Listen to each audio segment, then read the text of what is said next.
我而家咧就到咗我第二個嘅國家啦，維也納。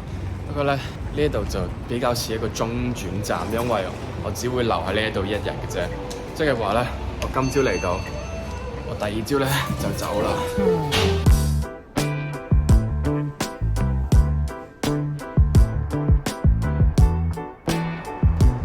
點解我淨係留喺呢一個維也納一日呢？咁就係因為咧，我就想去布拉格。咁但係若然喺威尼斯直接上布拉格呢，嗰啲嘅巴士咧大約係16個鐘頭左右。咁所以我就唔想全日就坐喺個巴士裏面上嚟維也納，再去布拉格呢，就係一個比較好嘅選擇。咁但係而家我都有一個好嚴重嘅問題，我就諗住咧去我 hostel 度咧就放低我啲行李啦。然之後咧就趁住朝頭早冇人咧就去睇下呢個城市嘅，但係咧我間 hostel 咧就係自助 check in 嗰一種。個問題就係佢哋冇 send 任何嘅 message 俾我咧，就點樣去 check in 啦？可能係臨到 check in 嘅時間先至去 send message 俾我嘅。但係咧佢哋亦都係有門前邊一個嘅號碼，就係叫你打過去，若然係有啲乜嘢需要。但係咧個電話咧係完全唔存在嘅，咁所以我唔知點解咧佢哋叫我去打呢個電話，因為根本就打唔通。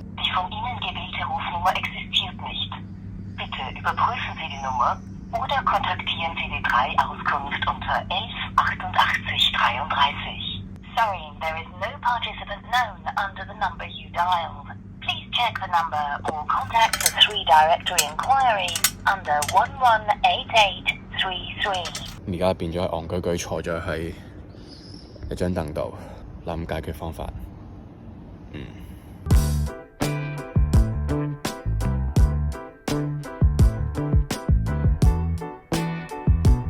我終於都揾到方法咧，放低我啲行李啦。因為咧我係好急事嘅關係咧，我就問隔離嗰一間嘅 cafe 究竟可唔可以借佢哋廁所啦。點知咧原來隔離間 cafe 咧係同間酒店咧係連埋一齊嘅，所以佢就問我究竟係咪 guest， 咁佢就開咗俾我，我放低咗啲行李，屙埋屎，我哋就可以去行下維也納啦。得一日嘅時間，所以唔係好多。趁住未有咁多人嘅時候，趁住啲鋪頭未開嘅時候咧，睇下城市啦。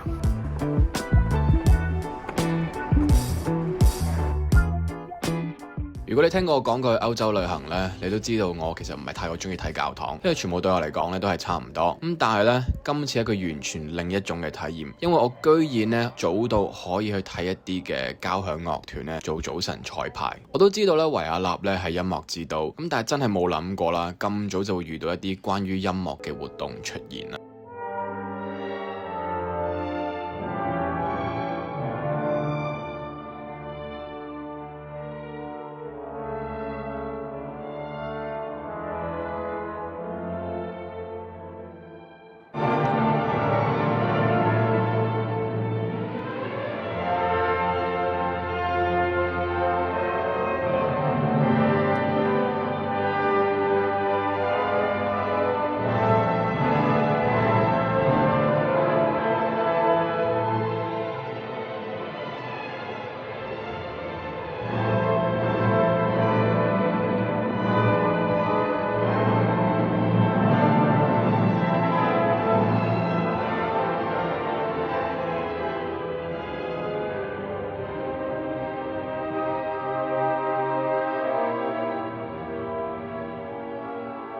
聽咗陣彩排之後呢，我就覺得時間緊迫，咁係時候都要走啦。雖然話就話係趕啦，咁但係一出到門口都揾咗幾個當地人去傾偈。咁但係我唔係講笑，傾下呢，居然又有音樂出現啦。今次呢係一隊合唱團呢做緊彩排，咁由一班比較年長少少人組成啦。我喺呢一刻呢已經俾成個城市吸引住。我冇諗過一個普通嘅星期六呢，居然會有各種 live music 去迎接我。當時有啲音樂呢令到個人呢係好平靜嘅，見到大家放假都會去戶外唱歌社交呢，感覺真係一流。咁呢種畫面呢真係好難得，喺香港係揾唔到。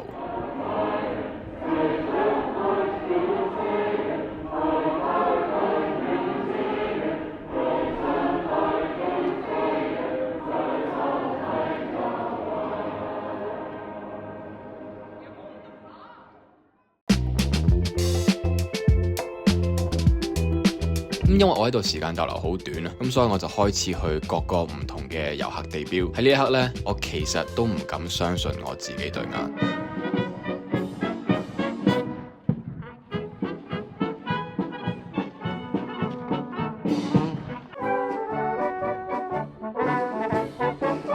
我真係心諗，今日係唔係啲咩特別日子呢？點解周圍都有音樂同埋音樂表演，而且呢，仲有唔同年齡層嘅人呢去演奏？我當時候呢，覺得自己係好幸運嘅。咁雖然呢，我會話呢，維也納嘅景點啦唔算太過特別，咁但係音樂呢，絕對係賣點。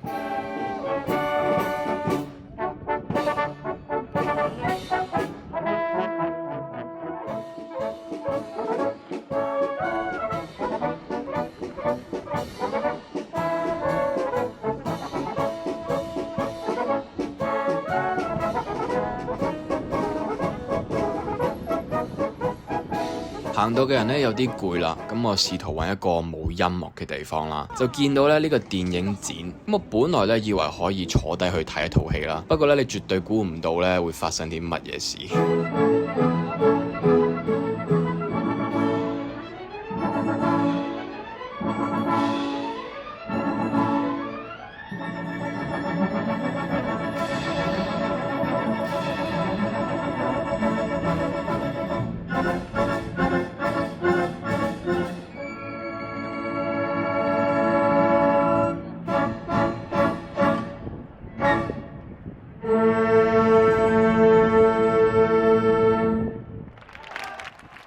講到呢度，我只係想講呢，我真係好中意呢個城市。雖然呢，只係短短逗留咗幾個鐘，但係感覺呢個地方係非常平靜，但依然呢係有活力同生氣，好似喺每一個角落呢都有啲嘢係發生同埋做緊咁。另外呢一個呢係我用 Too Good To Go 買嘅一個晚飯，真係好有利。